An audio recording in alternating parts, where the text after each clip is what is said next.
يقال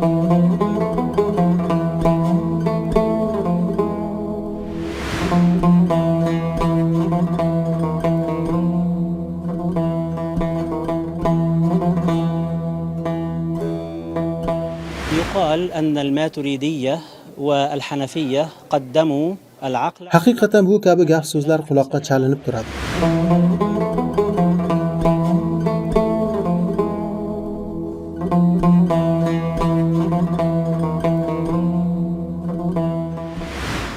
Lekin hadisda aytilganidek dalilni da'vo qiluvchi keltiradi. Har bir da'vo qiluvchi esa o'z da'vosiga dalil keltirishi lozim bo'ladi. Yuqoridagi gapga dalil keltirish uchun esa Imom Moturudiy va Imom Abu Hanifaning qarashlarini, Imom Moturudiydan oldingi va keyingi Moturudiylik ta'limoti uchun asos bo'lgan qarashlarni o'rganib chiqish shart bo'ladi. Haqiqatan ham ular naqlni, ya'ni Qur'on oyatlari va payg'ambar alayhissalot vassalom hadislarini e'tibordan chetda qoldirdilarmi yoki ular aql va naql o'rtasini jamladilarmi? Haqiqat shuki, Moturudiylik ta'limoti aql va naql o'rtasini jamlagan, ya'ni muvofiqlashtirgan holda o'z ta'limotini ilgari surgan. Imom Abu Homid G'azzoliyning Qonun at-Tavil nomli asari bor. Olim ushbu asarda mana shu nuqtani ochib berganlar. Unda Moturudiylik va Ash'ariylikni o'z ichiga olgan Ahli sunna val jamoa yo'nalishining xususiyati haqida to'xtalib, bunday deydi. Ahli sunna val jamoa aqlni alohida bir asos, naqlni, ya'ni Qur'on va sunnatni alohida bir asos qilib oldilar. Mu'tazililar esa aqlni asos, naqlni esa ushbu asosga tobe qilib olishdi. Faylasuflar esa faqat aqlni asos deb qabul qilib, naqlni qabul qilmadilar. Ahli sunna val jamoaning yo'li mazkur ikki toifaning tutumidan farqli ravishda aql va naql, ya'ni Qur'on va sunnatni o'z o'rniga qo'yib, muvozanatda qo'llashdan iborat. Shariat takliflarini qabul qiluvchi hamda Alloh taoloni anglash vositasi bo'lgan aqlni musulmon inson e'tiborsiz qoldirishi mumkin emas. Hujjatul Islom Abu Homid G'azzoliy aqlni asos qilib olmaslik payg'ambarlik masalasiga putur yetkazishni aytganlar. Chunki biz payg'ambarimiz alayhissalomning risolati haqligini faqatgina aql vositasida bilamiz. Agar to'g'ri ma'lumotlarga aql vositasi yetib bo'lmaydi desangiz, sizga u holda siz nabiy haqidagi to'g'ri ma'lumotlarga qanday yetasiz deyiladi. Shu sababli aqida masalalarida aqlni chetda qoldirish mutlaqo durust emas. Ahli sunna val jamoaning eng katta xususiyati ular aql va naql o'rtasini g'oyat nozik nuqtada birlashtira olganlar. Ya'ni aql va Qur'on va sunnat o'rtasini g'oyat nozik nuqtada birlashtira olganlar. Aqlni ham, naqlni ham o'z o'rnida qo'llay oladilar. Ahli sunna val jamoa qaysi o'rinda aql oldinga qo'yiladi-yu, qaysi o'rinda naql muqaddam qilinadi, ularning barchasini juda yaxshi bilishadi. Masalan, g'ayb masalalarida Moturudiylar ham, Ash'ariylar ham shubhasiz naqlni ustun qo'yadilar.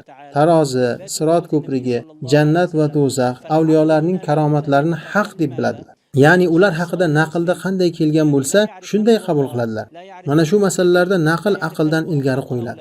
Ammo Alloh taoloning borligini, Rasululloh sallallohu alayhi va sallamning payg'ambarligini isbotlash masalalarida aqlni naqldan ilgari qo'yiladi. Nima uchun?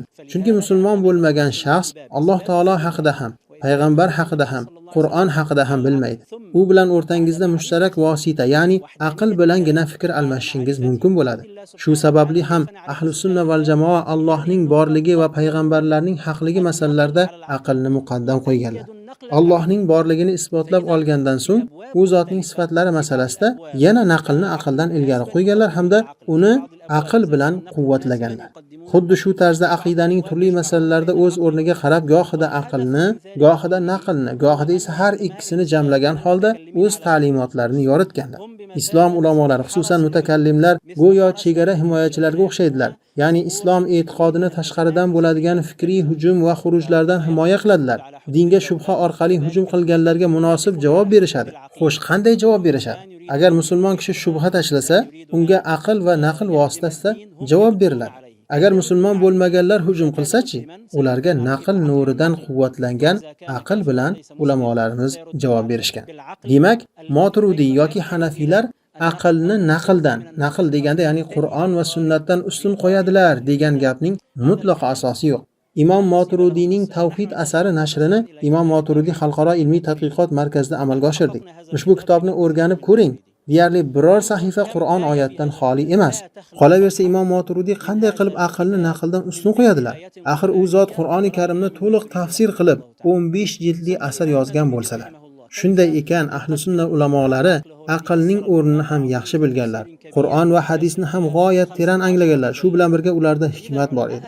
Hikmat esa ulamolar ta'riflaganidek, aytganidek, har bir narsani o'z o'rniga qo'yish demakdir.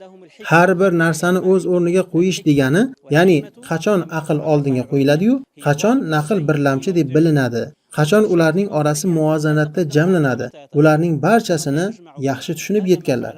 Agar Imom Moturidiy yoki Imom Abu Hanifa biror masalada xatoga yo'l qo'ygan taqdirlarida ham ummat zalolat ustida birlashmas edi.